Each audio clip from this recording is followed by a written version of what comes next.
जो अंत और प्रारंभ है, हर युग का वो आरंभ है। ब्रह्मांड जिसने है रचा, संसार जिसमें है बसा, ये कथा देवकी नंद की।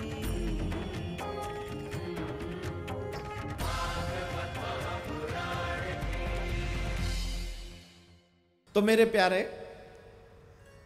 पार्वती मां चाहती हैं कि कथा सुनने को मिले। अब मां पार्वती जी से कहा कि देखो हम तुम्हें अमर कथा सुना तो दें, लेकिन अमर कथा सुनने का सब कोई अधिकारी नहीं, सबको नहीं सुनाई जा सकती है अमर कथा। तो बोले एक काम करो, कैलाश पर्वत पर देख के आओ, तुम्हारे सिवा कोई और तो नहीं। मां पार्वती गई और कहने लगी बाबा कोई नहीं, आप कथा प्रारंभ करो। और कथा प्रारंभ हुई, लेकिन मां पार्वती की दृष्टि नहीं पड़ी जो वहां विकलित अंडे के रूप में श्री शुक मौजूद थे, उन पर दृष्टि नहीं गई और कथा प्रारंभ हो गई। अमर कथा कोई और कथा नहीं, श्रीमद् भागवत ही अमर कथा है। बाबा ने कथा प्रारंभ की और बाबा ने कथा प्रारंभ की, मध्याह्न में जाकर पार्वती मां को नींद आ गई। जब कथा मध्य में पहुंची तो मां पार्वती सो गई। अब हुंकार कौन भरे? मां बच्चे को कहानी तब तक सुनाती है जब तक बच्चा सो ना जाए, और बच्चा सो जाए तो ऐसा थोड़ी मां कहानी सुनाती रहेगी पूरी होगी तभी मैं सोऊंगी। बच्चा सो गया बस। और वक्ता कथा कब तक सुनाते हैं? जब तक 2-4 श्रोता तो हों कम से कम, वो हामी भरे। और 2-4 श्रोता भी आके सो जाए लंबे पैर करके व्यासपीठ की तरफ। ये तो शुक्र है कि तकिया और नहीं लाते। सॉल तो लाए ही हैं जिससे गर्मी लगती रहे, ठंड ना लगे। तकिया और ले आए सिराना लगाने के लिए। वो जगह भी ऐसी, आराम से लेट भी जाओ तो ऐसा लगेगा जैसे वो फ्लाइट में नहीं सीट होती है ऐसी, बढ़िया सो गए। स्थान भी सही चुनते हैं।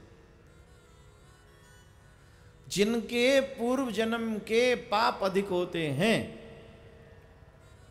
वो जीव श्रीमद् भागवत कथा में अपना मन नहीं लगा सकते। निश्चित तौर पे कोई विघ्न पड़ेगा, वो पूरी कथा नहीं सुन सकते।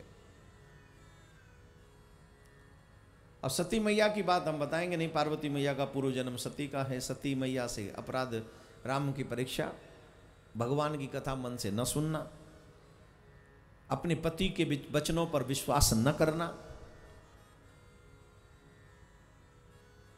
ये सब अपराध ही है। पार्वती मैया सो गई, सुख पूरी ओंकार भर रहे, ये हुआ हाँ, ये हुआ हाँ, ये हुआ हाँ। और जब मां पार्वती ने कहा बाबा कौन सी कथा सुना रहे हो? अभी कुछ और सुना रहे थे, अभी कुछ और सुना रहे हो। तो बाबा बोले कहीं तुम्हें नींद तो नहीं आ गई? बोले नींद नहीं, झपकी लग गई थी।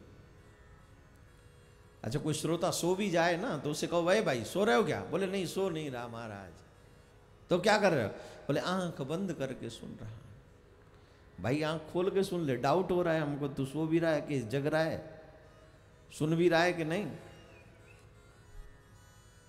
और कई पापियों का तो मन ही नहीं लगता, उठ के चले जाते हैं। कहाँ? बोले हो गई कथा, मन नहीं लग रहा। कहाँ जा रहे हो? बोले घर में जाके आराम करेंगे। याद रखिए जिसके जीवन में राम नहीं उसके जीवन में कभी आराम आ नहीं सकता, कभी नहीं आ सकता।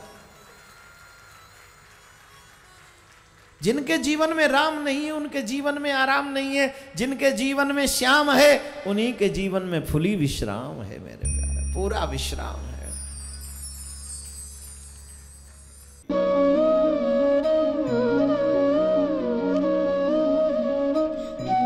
विश्व शांति सेवा चैरिटेबल ट्रस्ट के द्वारा चलाए जा रहे सोशल मीडिया से आप सभी भी जुड़ें। YouTube के सब्सक्राइबर बनने के लिए YouTube में टाइप करें देवकी नंदन जी महाराज। Facebook पर पूज्य महाराज जी के आधिकारिक पेज को लाइक करने के लिए देवकी नंदन ठाकुर जी सर्च करें। ट्विटर पर पूज्य महाराज जी को DN_ठाकुर _G फॉलो करें।